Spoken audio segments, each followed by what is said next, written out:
Hello दोस्तों, अस्सलाम वालेकुम। कैसे हैं? उम्मीद करते हैं अच्छे होंगे। प्यारे आज के इस वीडियो में बिहार बोर्ड कक्षा 10वीं नॉन हिंदी के तैयारी कराने वाला हूँ। नॉन हिंदी की तैयारी इसलिए कराने वाला हूँ क्योंकि अब आपके एग्ज़ाम का बहुत ही कम समय बचा हुआ। ऐसे में बहुत सारे बच्चे जो हमारे ऑफलाइन में पढ़ते हैं वो भी बच्चे कह रहे हैं कि सर ऑनलाइन क्लास दे दीजिए कुछ, जिससे नॉन हिंदी की तैयारी बहुत बेहतर हो जाएगा। और देखिए, हमेशा मैं कहता हूँ कि प्यारे अगर आपको टॉपर बनना है तो लैंग्वेज सब्जेक्ट की तैयारी 100% आपकी बहुत अच्छी होनी चाहिए, ठीक है। क्योंकि लैंग्वेज सब्जेक्ट से ही आपको 200 मार्क्स मिलता है। बाकी सब्जेक्ट से हो सकता है साइंस में आपको आपके विद्यालय में प्रैक्टिकल में नंबर न दे तो वहाँ पे आप पिछड़ जाएंगे और आपको बहुत ही कम नंबर आ सकता है, ठीक है। सोशल साइंस में भी यही है। मैथ में आपके ऊपर निर्भर करता है कि आप कितना अच्छा परफॉर्मेंस करते हो, उतना बेहतर रिजल्ट आएगा। तो मैथ तो थोड़ा बहुत बिहार के बच्चों को मैथ और इंग्लिश होता है कमजोरी रहता है, तो डोंट वरी। सबसे पहले आप लोग क्या कीजिए, हमारे साथ मिलकर नॉन हिंदी की तैयारी को बहुत अच्छे से कंप्लीट कर लीजिए। बाकी सारे सब्जेक्ट की तैयारी इसी चैनल पे कराया गया है, आप लोग जाकर देख भी सकते हैं। और नया नया वीडियो भी आएगा, उसे भी आप देख लीजिएगा, ठीक है। और मैं नॉन हिंदी की तैयारी के लिए 100 क्वेश्चन कराऊंगा और पूरे 100 मार्क्स की तैयारी हो जाएगा, मतलब 100 क्वेश्चन से 100 मार्क्स की तैयारी। तो इसलिए प्यारे बहुत बढ़िया सीरीज में ये लाने वाला हूँ इस चैनल पे, ठीक है। आज इस सीरीज का पहला वीडियो है, तो आप लोग प्लीज़ पहले वीडियो को वॉच कीजिए। पहले वीडियो में हम क्या करेंगे, तो सब्जेक्टिव प्रश्न यानी 5 सब्जेक्टिव प्रश्न देखेंगे MVBI, ठीक है। इसी प्रकार से सबसे पहले मैंने बोला ना, सब्जेक्टिव देखेंगे, फिर लघु उत्तरीय प्रश्न सब्जेक्टिव में ही लघु उत्तरीय प्रश्न आ जाएगा, मतलब उसके बाद ऑब्जेक्टिव देखेंगे, फिर व्याकरण के जितने भी महत्वपूर्ण टॉपिक होते हैं जहाँ से प्रश्न आते, गद्यांश हो गया, जो भी होगा, पत्र लेखन हो गया, सारा चीज़ देखेंगे। तो प्लीज़ अच्छे से जो भी आने वाला वीडियो होगा उसे देखिएगा। चलिए बिना देरी किए हुए हम क्लास को स्टार्ट करते हैं पहले नंबर क्वेश्चन से। पहला नंबर ही क्वेश्चन बहुत ही टॉप लेवल का प्रश्न है। ये प्रश्न आपके एग्जाम में कहीं ना कहीं से किसी न किसी प्रकार से पूछ ही लेता है, ठीक है। प्रश्न क्या है कि हम मिठाई या खिलौने के बदले चिमटा लेना क्यों पसंद करता है। याद रखेंगे, ये प्रश्न बहुत ही टॉप लेवल का प्रश्न है। ये प्रश्न पूछने का कई तरीका हो सकता है, लेकिन आंसर एक ही होगा। आइए आंसर जानते हैं। जब आप एग्जाम में बैठेंगे प्यारे, तो इसी प्रकार से आपको एक लंबा सा कॉपी मिलेगा, ठीक है। कॉपी में दोनों तरफ से चौथाई छूटा होगा, ठीक है। मान लीजिए इधर मैं चौथाई छोड़ा हूँ, इसीलिए मैं इस प्रकार से आंसर लिखा हूँ। तो इसी प्रकार से चौथाई छूटा हुआ मिलेगा। और आपको क्या करना है, जब एग्जाम में जाना है तो क्या करना है, केवल मतलब प्रश्न को नहीं लिखना है, प्रश्न उत्तर क्रमांक दे देंगे कि किस प्रश्न का आप आंसर दे रहे हैं। जैसे हम प्रश्न नंबर 1 का आंसर दे रहे हैं, तो इसी प्रकार से आपको क्या लेंगे, प्रश्नोत्तर क्रमांक 1 दे देना है। नीचे से आपको अंडरलाइन कर लेना है। उसके बाद इस प्रकार से तीर का निशान थोड़ा सा दे दीजिएगा, जिससे अच्छा लगेगा।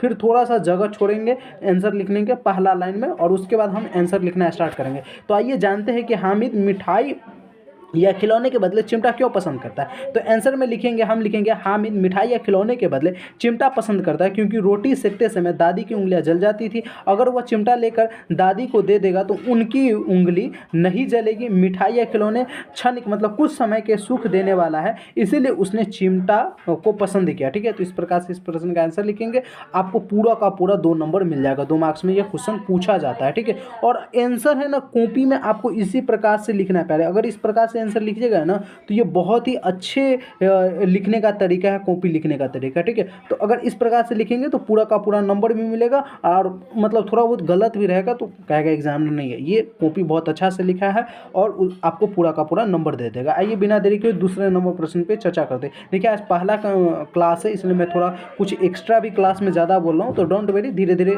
वो जो एक्स्ट्रा आवाज़ जा रहा है वो आवाज़ नहीं जाएगा, मतलब मैं नहीं बोलूँगा एक्स्ट्रा, केवल पढ़ाने पर फोकस करूँगा। लेकिन आपके समझाने के लिए मैं बोल रहा हूँ, कुछ फालतू मैं नहीं बोल रहा हूँ, ठीक है। देखिए, दूसरा नंबर प्रश्न है कि सिरचन के सौगात को किसने खोला, वह कैसा था। सिरचन की सौगात को किसने खोला तथा वह कैसा था। आंसर में लिखेंगे प्रश्नोत्तर क्रमांक 2 लिखकर, सिरचन के सौगात को लेखक ने खोला। किसने खोला, तो लेखक ने खोला।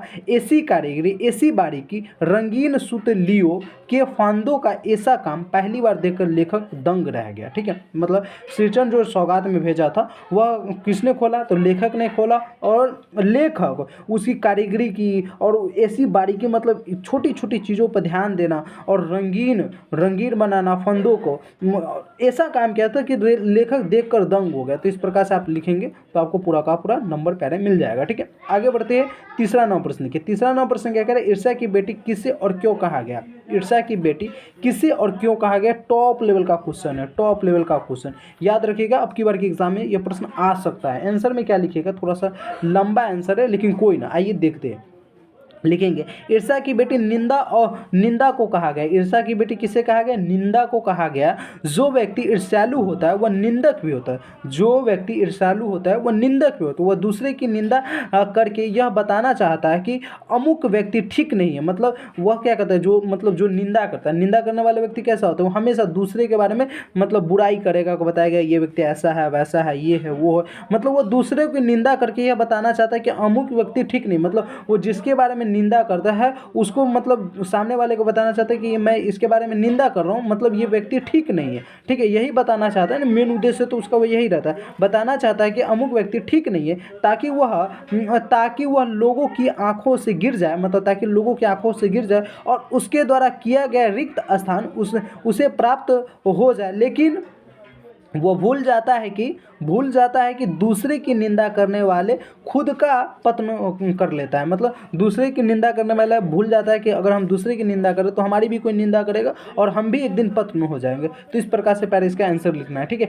इसका आप देखिए, ये मैं पढ़ाने के बाद मैं बता दूं कि इसका आप है ना मतलब पूरा का पूरा PDF भी प्राप्त कर सकते हैं हमारे ही वेबसाइट, जिस वेबसाइट का नाम है indiancareer.in। ठीक है, INDIAN, और उसके बाद आप लोग कैरियर लिखिएगा CARER career.in। ठीक है, आपको चैनल के अबाउट सेक्शन में भी वेबसाइट का लिंक मिल जाएगा और डिस्क्रिप्शन में भी वेबसाइट का लिंक मिल जाएगा। तो वहाँ पे आपको वेबसाइट पर जाकर क्या करना है, इसका PDF भी डाउनलोड कर लेना है। ठीक है, आगे बढ़ते हैं और 4 नंबर प्रश्न की 4 नंबर प्रश्न कह रहा है ठेस कहानी के विभिन्न पात्रों के नाम लिखे, मतलब ठेस कहानी के विभिन्न पात्र कौन कौन थे। तो आंसर में लिखेंगे प्रस्तुत कहानी का मुख्य पात्र सिरचन है, मतलब ठेस कहानी के मुख्य पात्र, मतलब पूछे कि ठेस कहानी के नायक किसे कहा जाएगा, तो सिरचन को आप इस प्रकार से भी ऑब्जेक्टिव में पूछ देता है। या मुख्य पात्र कौन है, तो सिरचन है। सिरचन के आंतरिक मानु, सिरचन के अतिरिक्त, मतलब सिरचन के अतिरिक्त, आंतरिक नहीं है, अतिरिक्त मतलब इसके अलावा कौन था, तो मानु था, पचानंद चौधरी के बेटे था, माँ था, मजली बहू था, चाची था,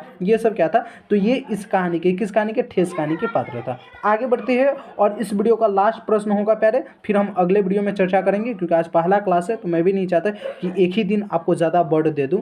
तो देखिए प्रश्न क्या है, 5 नंबर प्रश्न, संजू कैसी लड़की थी, उसे किस चीज़ का शौक था। आंसर में लिखेंगे प्यारे गुलाब के फूल जैसी नन्ही संजू कक्षा 8 में पढ़ती थी। गुलाब के फूल की जैसे एक नन्ही संजू है जो कक्षा 8 में पढ़ रही थी, जो स्वभाव से हंसमुख था और पढ़ाई की शौकीन, चुटकुले सुनने एवं हंसने हंसाने में भी कुशल था। मतलब वो लड़की कैसी थी, संजू लड़की पूछेगी, जैसे आप अगर आप घर में रह रहे हैं तो आपके घर में कोई लड़की होगा, या आप जिस क्लास में पढ़े उस क्लास में कोई लड़की होगा या लड़का होगा। तो क्या होता है, कोई लड़की एक लड़का एक ऐसा होता है जो मतलब बोलचाल में भी अच्छा रहता है, हमेशा दोस्तों को हंसाता रहता है और पढ़ने में भी बहुत बेहतर रहता है। तो उसी प्रकार से जो संजू लड़की थी, ये गुलाब के फूल जैसी नन्ही संजू कक्षा 8 में पढ़ रही थी, जो स्वभाव से हंसमुख, पढ़ाई के शौकीन, मतलब पढ़ने के शौकीन रखते थे, चुटकुले सुनाने और हंसने हंसाने में कुशल थे, मतलब वो बहुत बेहतर थे। तो इस प्रकार से प्यारे आप सभी इस प्रश्न का आंसर लिख दीजिएगा, आपको पूरा का पूरा नंबर मिल जाएगा। तो प्यारे आज की इस वीडियो में हम 5 ही सब्जेक्टिव प्रश्न नॉन हिंदी का रहने देते हैं। यह क्लास कैसा लगा आप लोग जरूर बताएंगे, और आने वाले सारे वीडियो को प्लीज़ अच्छे से वॉच कीजिएगा, और इसका PDF डाउनलोड करने के indiancareer.in पे आप लोग गूगल पे भी जाकर सर्च कीजिएगा, आ जाएगा वेबसाइट और वहाँ से देख सकते हैं। ठीक है, मिलते हैं अगले वीडियो में, जब तक के लिए जय हिंद जय Bharat, thank you so much.